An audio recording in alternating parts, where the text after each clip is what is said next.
The Wonderful Stories. The Wonderful Stories of Two Gentlemen from Goa and Mrs. Aurangabadkar. The Two Gentlemen. Two men came from Goa to receive Baba's darshan and prostrated themselves before him. Though both came together, Baba asked only one of them to give him rupees 15 as dakshina, which was paid willingly. The other man voluntarily offered 35 rupees, but this sum was rejected by Baba to everyone's astonishment. Shama, who was present, asked Baba, "What is this? Both came together.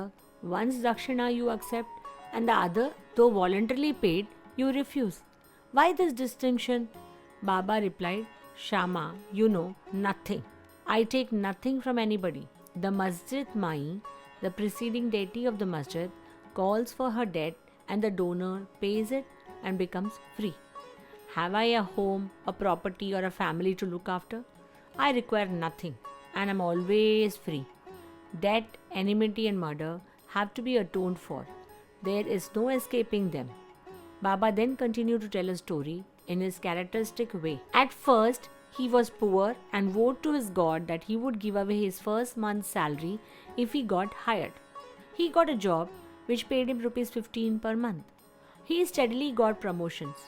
He later earned rupees 30, 60, 100, 200 and ultimately 700 per month. But amidst his prosperity, he completely forgot the vow. The force of his karma has driven him here, and thus I asked him for that amount, the 15 rupees, from him as dakshina. Another story. While wandering by the seaside, I came to a huge mansion and sat on its veranda. The owner was hospitable and fed me sumptuously. He gave me a neat and clean place near the cupboard to sleep, and I slept there. While I was sound asleep, the man removed a slab and broke the wall, entered my room and stole all the money in my pocket. When I woke up, I found that 30,000 rupees has been stolen from my pocket. I was very distressed and sat weeping and moaning. The money was in the currency notes, and I knew that the man had stolen it. I lost all interest in food and sat for a fortnight on the veranda, bemoaning my loss. After a fortnight, a passing fakir saw me crying and asked me why I was crying. I told him everything. He said, "If you act according to what I tell you, you will recover your money. Go to a fakir. I shall give you his whereabouts. Surrender yourself to him. He will get you your money back. In the meanwhile, give up your favorite food till you recover your money."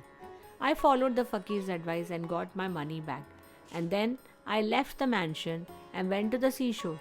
I found a steamer that was ready to leave, but I could not get into it as it was crowded. Then a good-natured peon interceded for me, and I was lucky and able to board it. That brought me to another shore where I boarded a train and came to the Masjid Mai. Baba finished telling the story and asked Shama to take the guests and arrange for their meals. Then Shama took them home and served them dinner. At dinner, Shama said that Baba's story was rather mysterious, as he had never been to the sea, never had any money, never travelled, never lost any money or recovered it, and enquired whether they had understood it and caught its significance. The guests were deeply moved and were shedding tears. In a choking voice, they said that Baba was omniscient, infinite, and one, Parabrahma. They said that the story he told were their own stories. What he spoke was already one that has taken place in their case. How Baba knew all this is truly divine.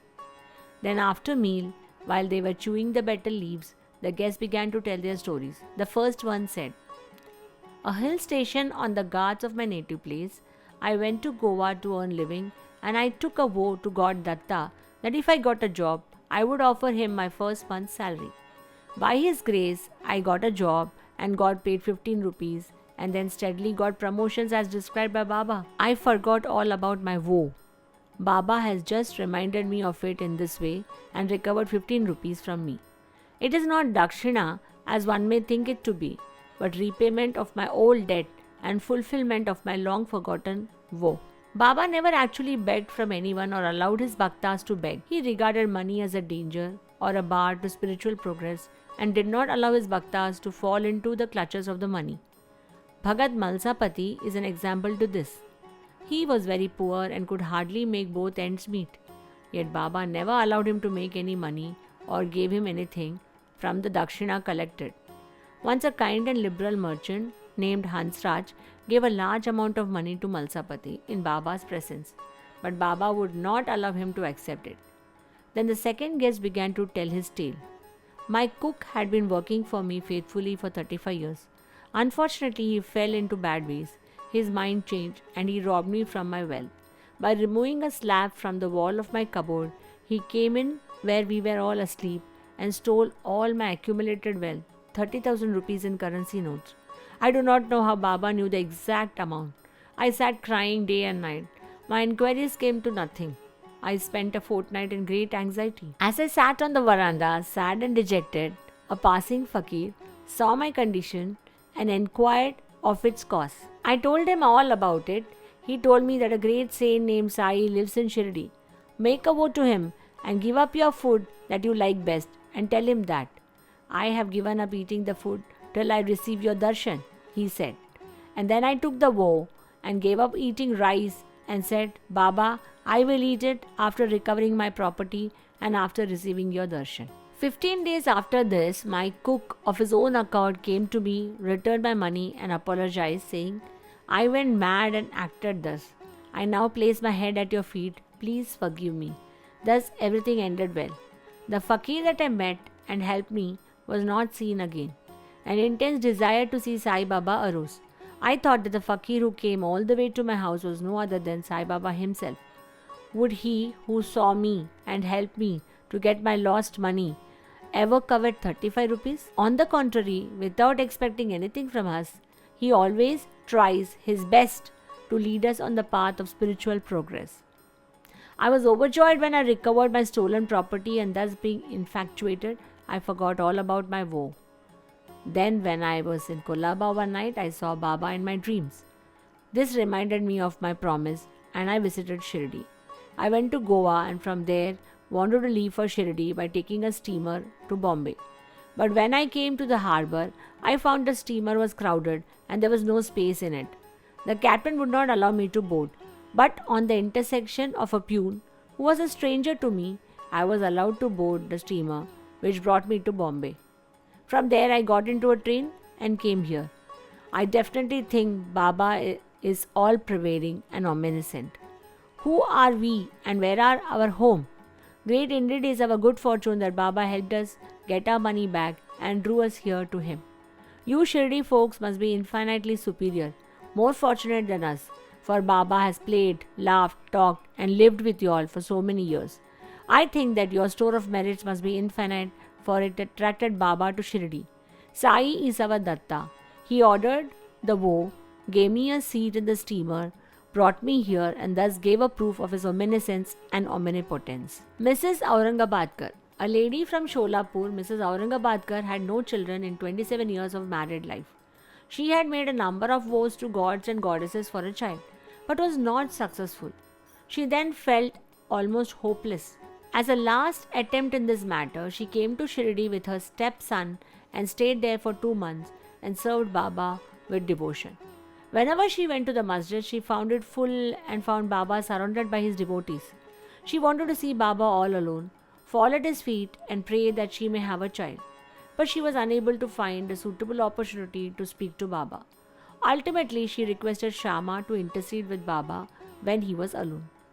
Shama said to her that though Baba's darbar was open, he would try for her and that the Lord might bless her.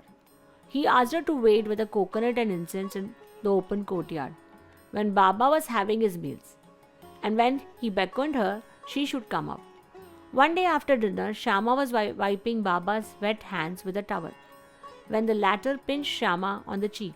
Shama, feigning anger, Deva, this is not proper of you to pinch me like this.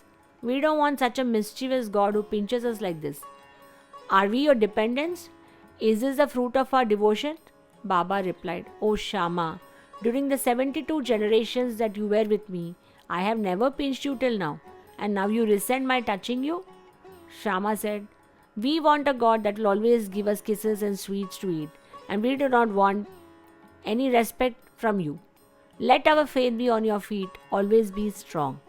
Baba said, yes, I have indeed come for that, and been feeding and nursing you, and have lots of affection for you. Then Baba went and sat down. Shama beckoned the lady. She came and bowed and presented the coconut and incense stick. Baba shook the coconut which was dry. The kernel within it was rolled and made noise. Baba said, Shama, this is rolling. See what it is says. Shama said, the woman prays for a child. A child might be similarly rolling and grow in her womb. Please give her the coconut with your blessings. Baba then said, will a coconut give her a child? It is so foolish of people to fancy such things. Shama then said, I know the power of your words and blessings. Your words will give her a string of children. You are wrangling and not giving real blessings. The parley went on for a while, Baba repeatedly ordering to break the coconut and Shama pleading for the gift of the unbroken fruit to the lady. Finally, Baba yielded and said, she will have a child. He asked, when? He said, in 12 months. The coconut was therefore broken into 2 parts. One was eaten by both of them and the other was given to the lady. Then Shama turned to the lady and said, Madam, you are a witness to my words. If within 12 months you don't have a child, I will break a coconut against this Deva's head and drive him out of the masjid. If I fail this, I will not call myself mother. You will soon realize what I say. A year later, she gave birth to a boy and the son was brought to Baba in his 5th month.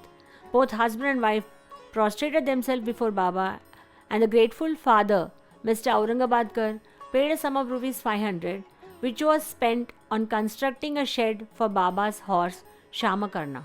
Bow to Sri Sai, peace be to all. Om Sai Ram.